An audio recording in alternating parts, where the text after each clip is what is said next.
அஸ்ஸலாமு அலைக்கும் வரஹ்மத்துல்லாஹி வபரகாத்துஹு. பாதை மாற்றும் போதை பழக்கம். அல்லாஹுடைய தூதர் ஸல்லல்லாஹு அலைஹி வஸல்லம் அவர்கள் கூறினார்கள், ஒருவன் மது அருந்தும் போது விசுவாசியாக இருக்கும் நிலையில் மது அருந்துவதில்லை. இந்த செய்தி அபூ ஹுரைரா ரலியல்லாஹு அன்ஹு அவர்கள் மூலமாக அறிவிக்கப்பட்டு ஸஹீஹ் புகாரியில் 2475 என்ற எண்ணிலே பதிவு செய்யப்பட்டிருக்கிறது. ஒருவர்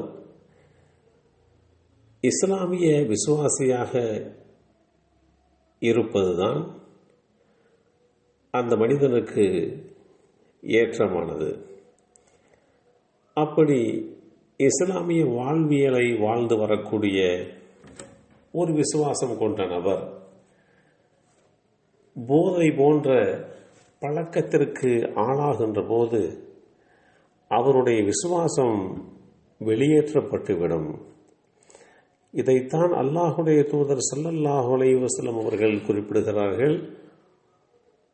விசுவாசம் கொண்டவர், அல்லாஹுவையும் ரசூலையும் இஸ்லாமிய கோட்பாடுகளையும் விசுவாசம் கொண்ட ஒருவர் மது அருந்த மாட்டார். அவருக்கு இந்த விசுவாசம் நிரப்பமாக இருக்கின்ற போது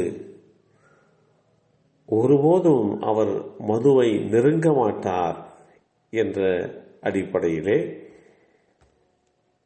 இஸ்லாமிய மார்க்கம் மது குறித்து உண்டான தெளிவான விஷயத்தை அறிமுகப்படுத்தி வைத்திருக்கிறது.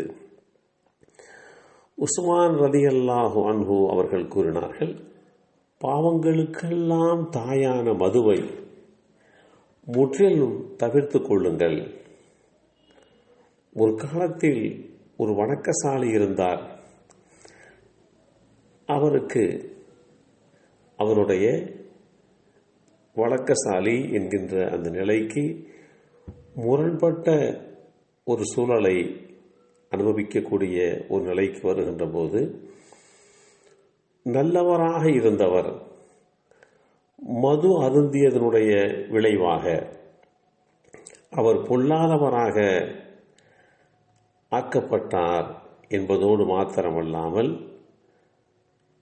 நல்ல முறையிலே வணக்க வழிபாடுகள் செய்து வாழ்ந்து வந்த அந்த மனிதனுடைய வாழ்க்கையில் என்றைக்கு மது அவருடைய உடலுக்குள்ளே நுழைந்ததோ அன்றைக்கே அவருக்கு எண்ணற்ற கேடுகள் வந்து சேர்ந்தது என்பதோடு மாத்திரமல்லாமல் மிகப்பெரிய குற்றம் செய்வதற்கும் அவருடைய மது பழக்கம் அவரை தூண்டியது.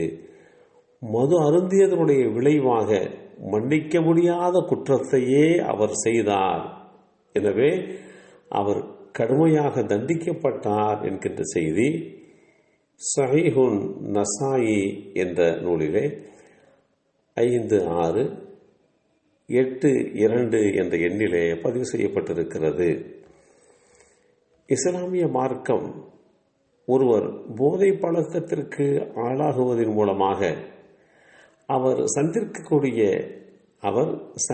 வேண்டிய இடர்பாடுகளை மிக தெளிவாக எடுத்துச் சொல்லி அவருடைய பள்ளி பருவமாக இருந்தாலும் சரி, மாணவ பருவமாக இருந்தாலும் சரி, போதை என்பது எந்த வழிகளில் எந்த வடிவத்தில் வந்தாலும் அதில் இருந்து முற்றிலுமாக ஒவ்வொரு விசுவாசியும் விலகி நடந்து கொள்ள வேண்டும்.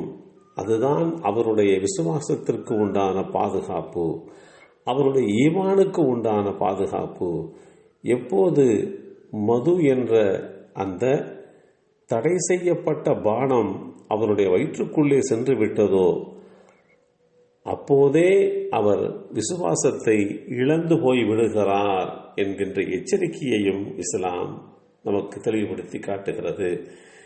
எல்லாம் வல்ல அல்லாஹு தஆலா போதையில்லாத உலகத்தை உருவாக்கி தந்தல் புரிவானாக. போதையிலே ஈடுபடக்கூடிய அந்த மக்களுக்கு சரியானதொரு வழிகாட்டலை அல்லாஹ் ஏற்படுத்தி கொடுப்பானாக. அஸ்ஸலாமு அலைக்கும் வரஹ்மத்துல்லாஹி வபரகாத்துஹு.